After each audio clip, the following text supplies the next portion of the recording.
Fala, líder! Então, na terça-feira, a gente não conseguiu fazer a live junto com o Bruno, a conexão da internet não ajudou, a gente tentou o quê? Umas 4, 5 vezes, só caía, começava, quando ia engrenar o assunto, até cheguei a suspeitar que o Zuckerberg poderia ser um socialista fabiano.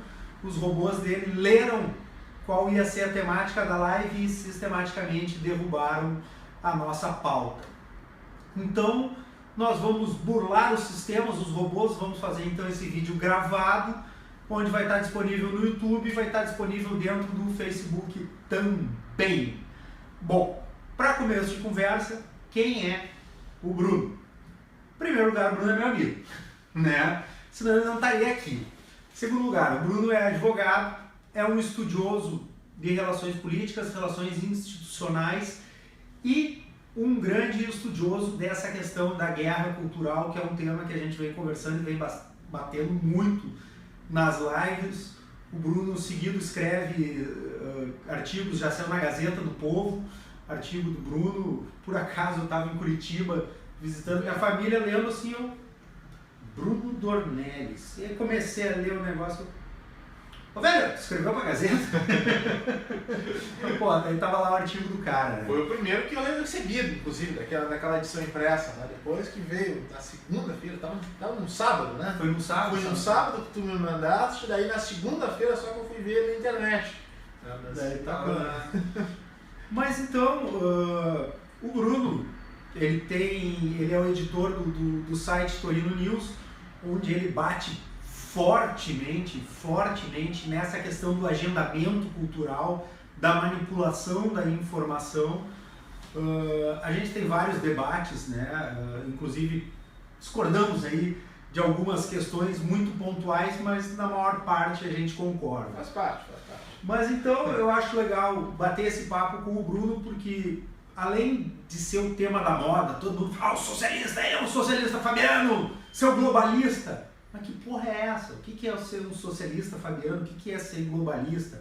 Então acho que a gente precisa ter um pouquinho mais de noção do que é isso e também conversar com outros pontos de vista. Afinal de contas, eu tenho o meu ponto de vista, o Bruno tem o dele, você tem o seu. E é nessa fusão dos diferentes pontos de vista que a gente consegue construir uma realidade mais assertiva. Brunão, cara, que negócio é esse? Tem a ver com aquele ex-jogador colorado? Fabiano Cachaça? O Fabiano Cachaça. O que é socialismo fabiano? Bom, o socialismo fabiano ele surgiu por volta do século XIX, no final do século XIX.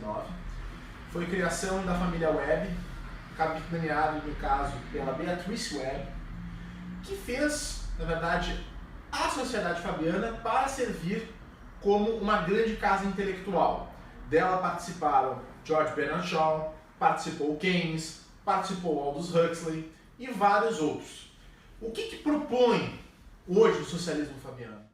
Desde aquela época, né, em que eram desenvolvidos os primeiros estudos. Isso foi no Reino Unido? Isso foi no Reino Unido, exatamente. Não tem uma instituição, acho que é a London Economic School, né, que é a da... Que veio abriga a sociedade fabiana. Exatamente, que foi na verdade um grande projeto da sociedade fabiana. Hoje a London School of Economics, né, se você tem algum parente, por exemplo, que tenha vindo da London School of Economics, desconfie, porque provavelmente deve ter sido uma pessoa totalmente doutrinada, porque é para isso que serve justamente a London School of Economics, continuar a obra que iniciou lá atrás com a sociedade fabiana e sua meia dúzia de intelectuais.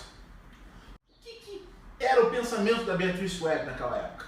Ela tinha um pensamento muito forte que, justamente em razão das desigualdades promovidas pela Revolução Industrial, e foram várias, justamente porque não havia uma identificação, uma necessidade do Estado intervir nas relações humanas tão grande, né?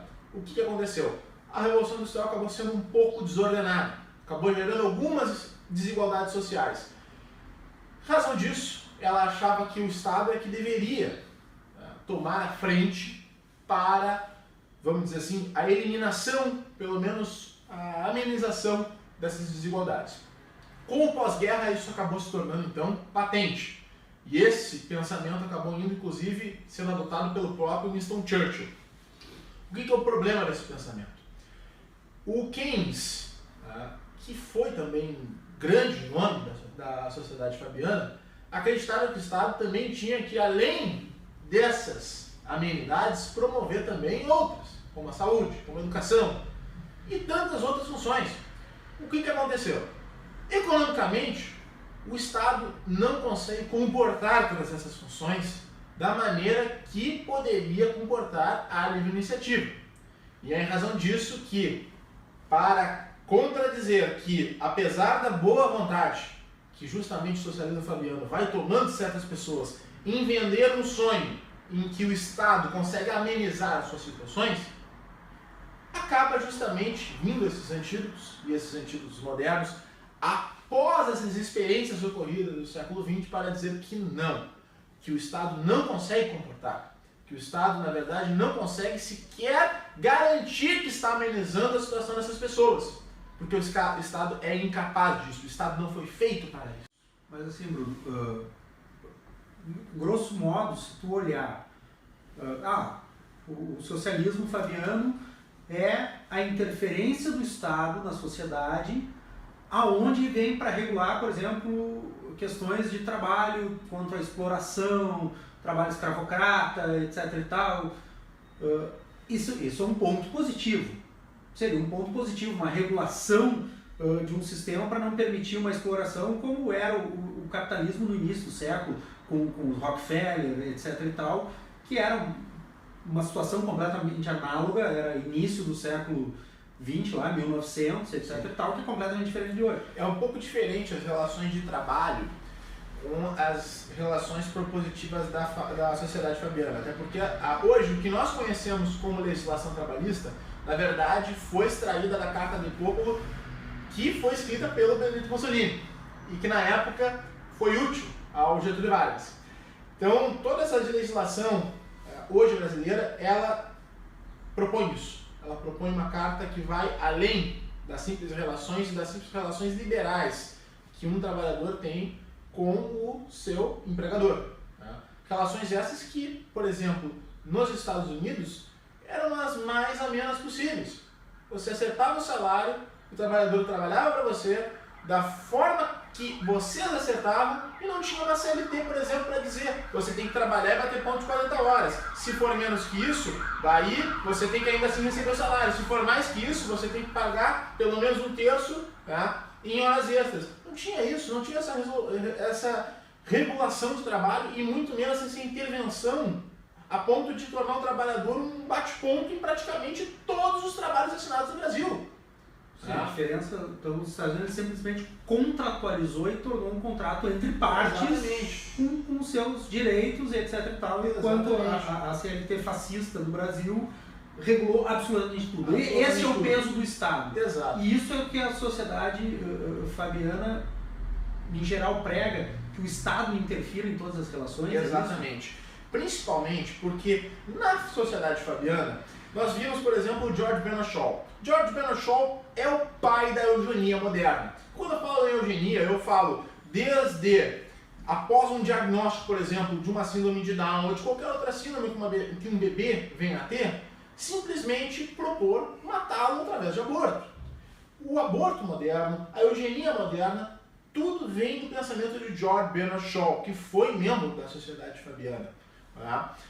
E que havia sido, veja como a sociedade fabiana, a despeito das pessoas falarem que é uma teoria da conspiração, veja então nas palavras do seu membro Aldous Huxley, que escreveu a obra O Admirável Mundo Novo. E o que era o Admirável Mundo Novo?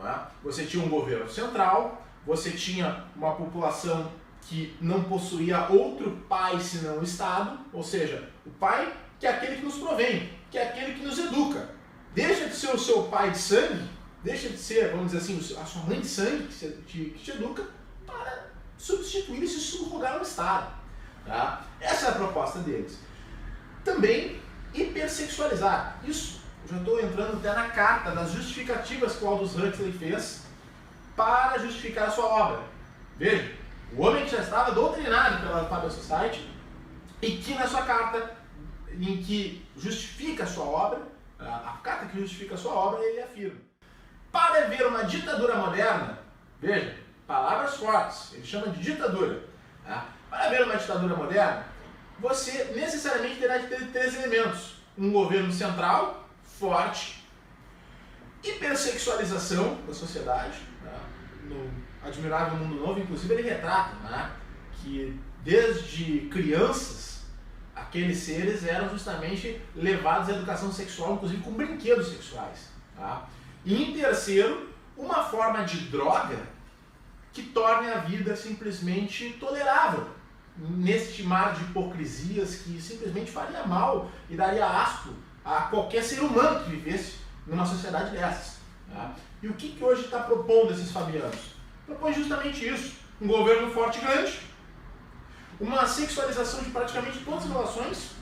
Você vê isso nas pautas sexualistas, você vê isso nas pautas feministas, você vê isso nessas educações sexuais que eles querem propor, inclusive para crianças, por parte na esquerda. Sim, e você vê isso também na legalização da maconha. Esse é um ponto interessante, porque se fala em sociedade fabiana, mas uma coisa é a teoria, o que nasceu lá na London School of Economics, o Aldo Huxley, que 99,8% não sabe quem é, nem qual é, no máximo assistiu um filme Admirável Mundo Novo e ainda achou ruim, porque o filme é uma bosta mesmo. Hoje, na nossa sociedade atual, Brasil, 2017, aonde a pauta fabiana está inserida na sociedade? Praticamente em toda a nossa vida, eu diria.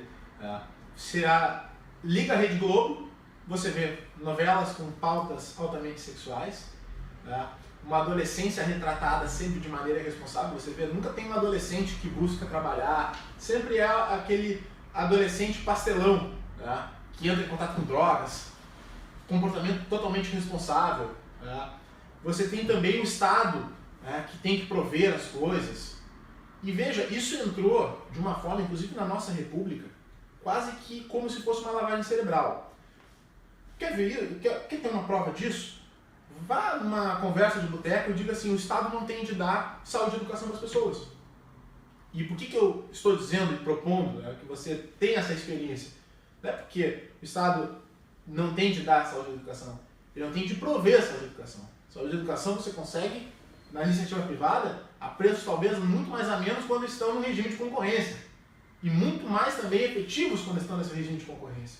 Quando o Estado começa a adotar essas funções sob slogans cada vez mais, vamos dizer assim, marqueteiros, venda saúde, venda educação, eu sou candidato da saúde, sou candidato da educação, você coloca na cabeça das pessoas a noção de gratuidade sem ter a noção de quem é que está pagando esse almoço. E, como todos nós sabemos, pelo menos já amadurecidos em economia, no dizer de Milton Friedman, não existe almoço grátis. Alguém está pagando por isso. Na questão, ainda vou um pouco bater na questão cultural, semana passada estava de férias, eu estava em Aracaju, e uma hora nós estávamos comendo uma tapioca, já era umas, sei lá, 7, 8 horas da noite, não lembro que horário que era escuro. Estava passando na Globo uma novela que é com um cara aquele que é muito engraçado, o Marcos Caruso, sabe? O velho. E aí o velho estava discutindo com um rapaz lá, meio que, eu não entendi muito bem, mas parecia que eles estavam terminando um relacionamento. Então, tá, beleza, um cara mais velho com outro homem mais novo, beleza. Tinha a sua relação ali. E aí ele vai para uma casa de uma outra pessoa lá, rica, e aí, o fulano tá aí, não, fulano e a dona fulana estão viajando, não, mas eu vou esperar eles aí. Aí dali a pouco vem a filha do cara, sabe o que tu tá fazendo aqui? Não, tô esperando teu pai. Pá, tu já não desgraçou muito a minha família, tu corneou meu pai. Daí eu fui olhar, não, eu posso ter feito qualquer coisa, menos cornear teu pai. Quem corneou teu pai foi tua mãe quando pediu que eu participasse da relação. E daí a menina, vocês três que se entendam. Então, pelo que eu entendi, a esposa convidou o outro cara para namorar o marido e ele pegou e traiu o marido da mulher com outro cara. Então, isso, de certa forma, entra dentro dessa questão, dessa pauta de destruir esses valores familiares que é pregado pela sociedade fabiana? Sem dúvida, sem dúvida. Isso já é um nível de mídia, é um nível de entretenimento. Né? Como você vê, as pautas fabianas, elas são muito amenas. Elas propõem justamente que a bondade humana seja ativada para vir a, vamos dizer assim, através de um politicamente correto, parecerem bondosas. Né? Vamos dar liberdade, vamos dar igualdade. Só que não, acontece que quando você, através dos meios que eles propõem, né, acaba aderindo a essas pautas, necessariamente você não está promovendo liberdade e muito menos igualdade. Primeiramente porque se você está propondo através do Estado grande, isso o Olavo de Carvalho fala brilhantemente no filme dele, né? Cada vez que você tenta regular uma atitude e usa do direito para regular uma atitude dentro da sociedade, como você quer regular, por exemplo, que pais venham educar seus filhos com ideologia de gênero, né? Você tem que colocar mover todo um Estado, toda uma sociedade política, né? Todo um orçamento para promover aquela regulação.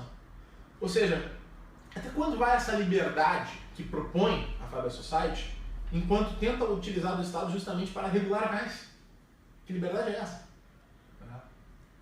Então, nesse ponto, está me dizendo, para que vocês, o Bruno, ele é conservador, ele segue uma linha conservadora. Então, traçando agora um paralelo político, tá? Então, a Fabian Society procura utilizar o Estado para promover essa igualdade de gêneros e, ao mesmo tempo, acaba promovendo uma desigualdade porque tu supervaloriza um gênero.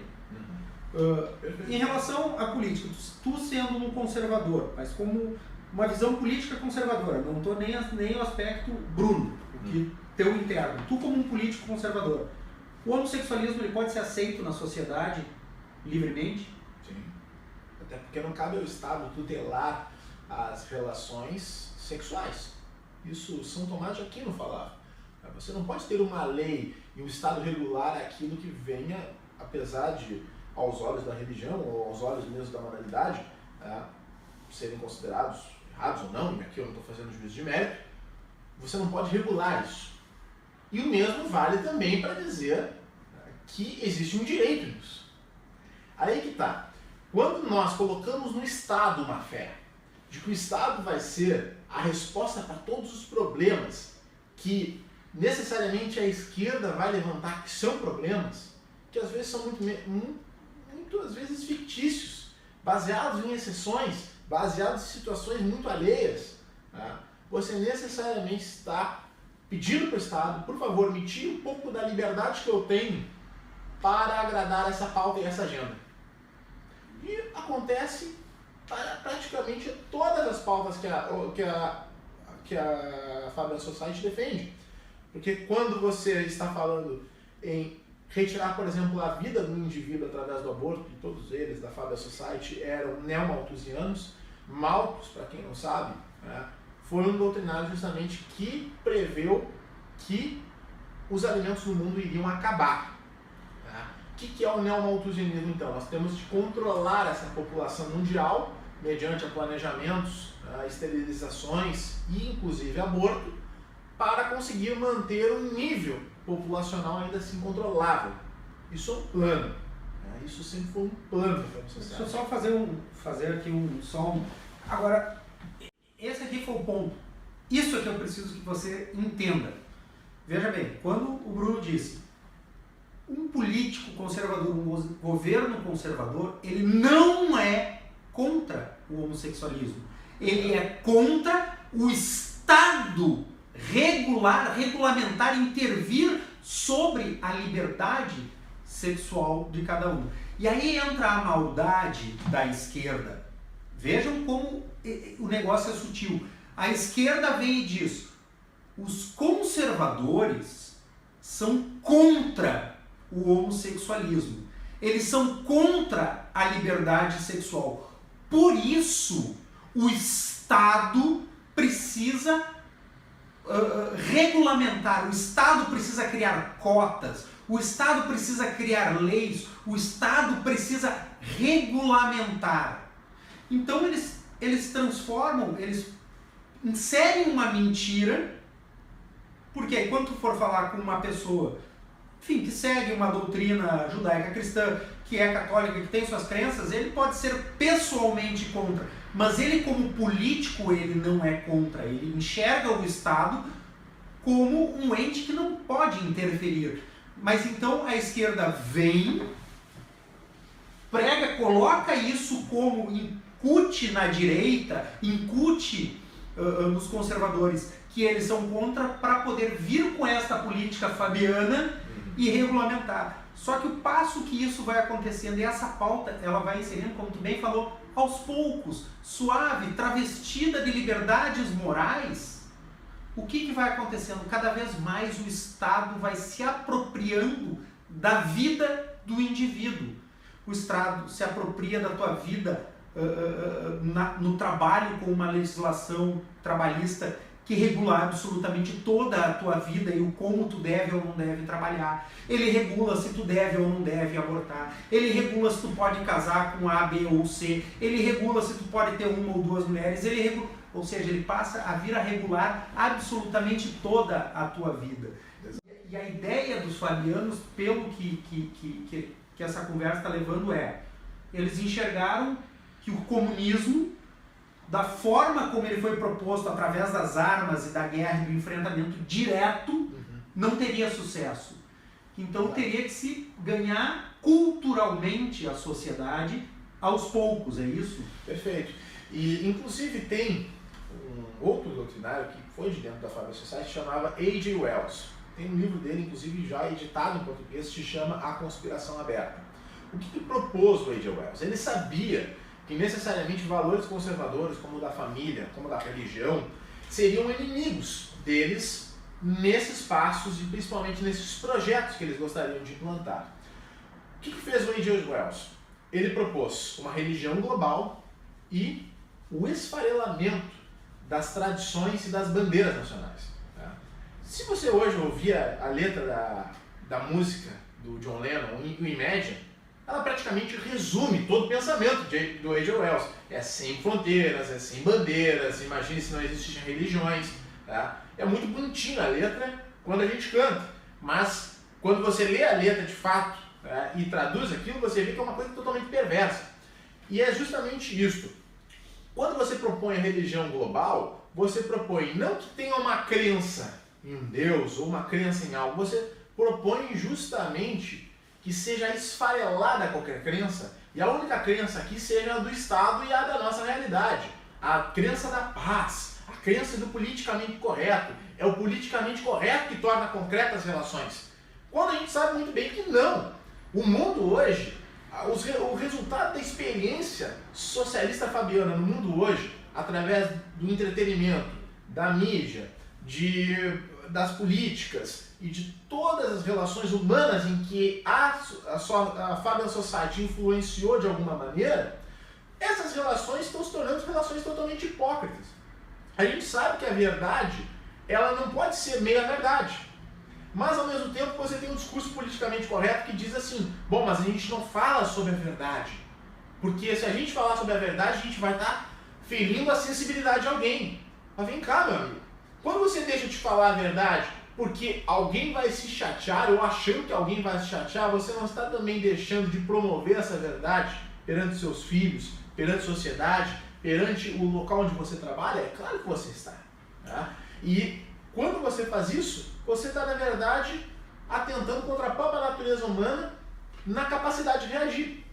O que nós fomos feitos? E Hans Kelsen falava disso, né? Hans Kelsen, quando ele se baseou em Platão e começou a ver que havia um direito natural impregnado em nós, tá? em nós pessoas humanas, ele começou a perceber, se nós possuímos um senso de justiça, nós possuímos justamente porque na nossa origem, na nossa essência, nós somos bons. Nós somos falhos, mas nós também somos bons. E fomos impressos esse senso de justiça. Quando nós perdemos esse senso de justiça e a capacidade justamente de arguir perante as injustiças, é isso que vai nos desumanizando.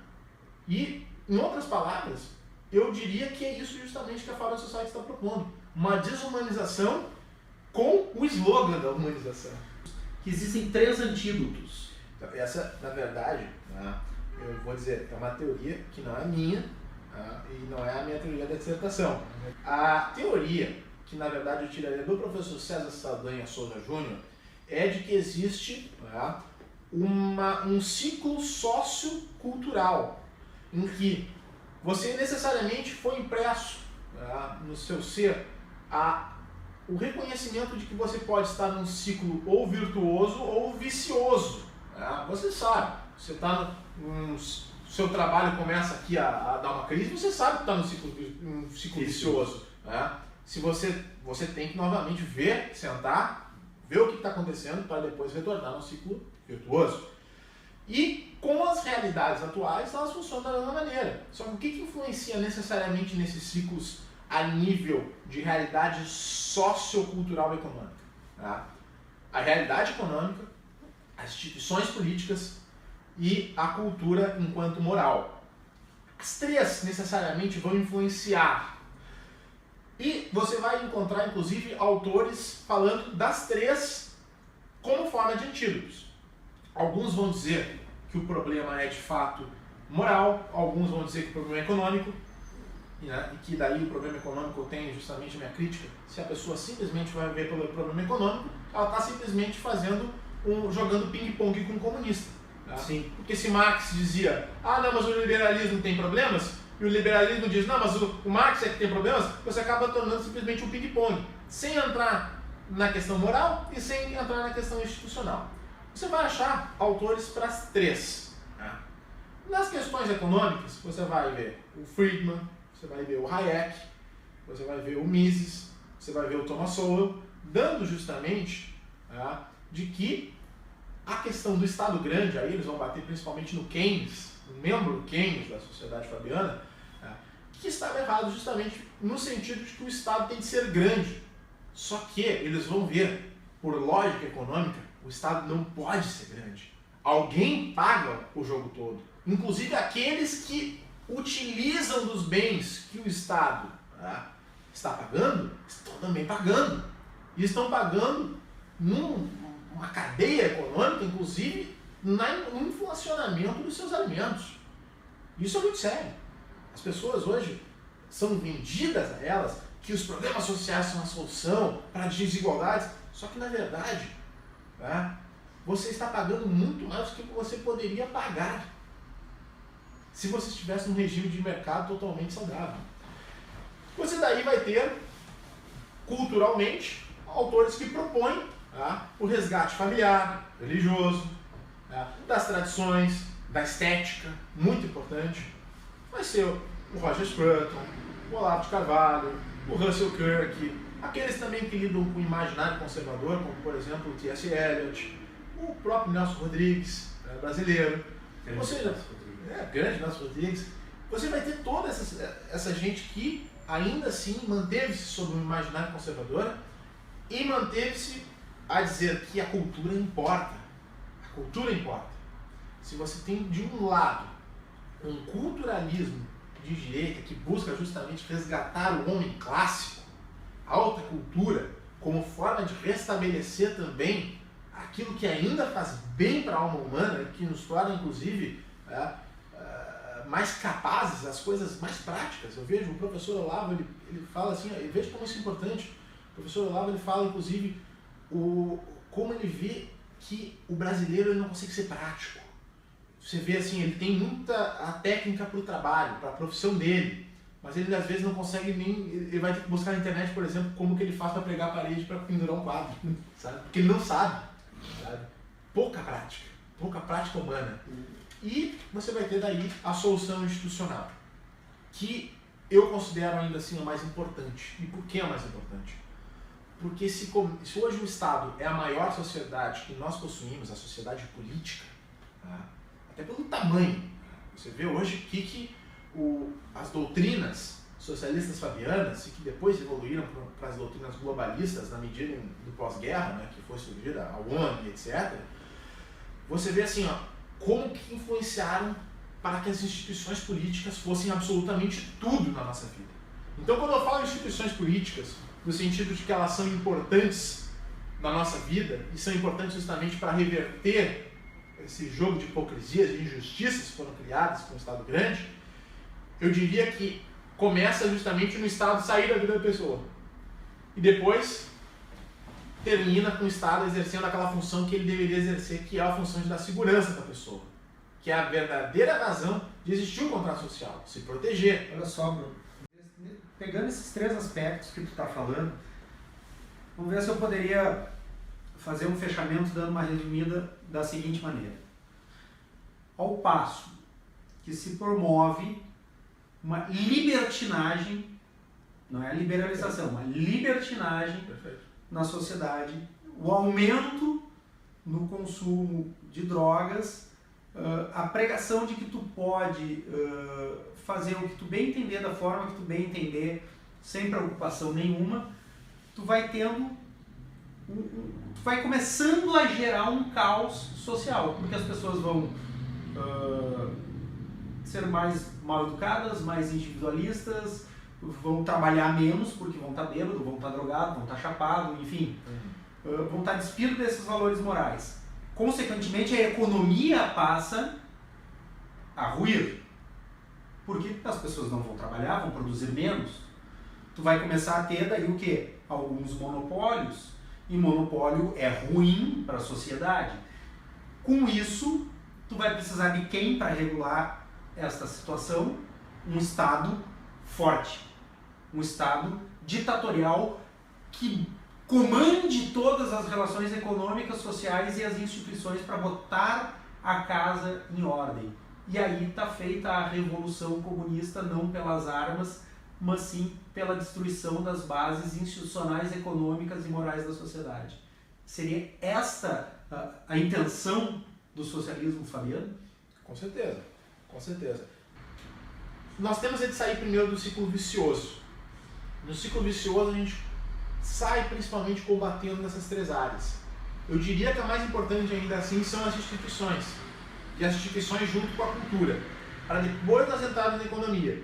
Porque institucionalmente, se nós detivermos esse Estado grande, que ao mesmo tempo, veja, a Fabian Society, ela não saiu exatamente daquele momento em que estavam intelectuais reunidos para simplesmente formarem governos.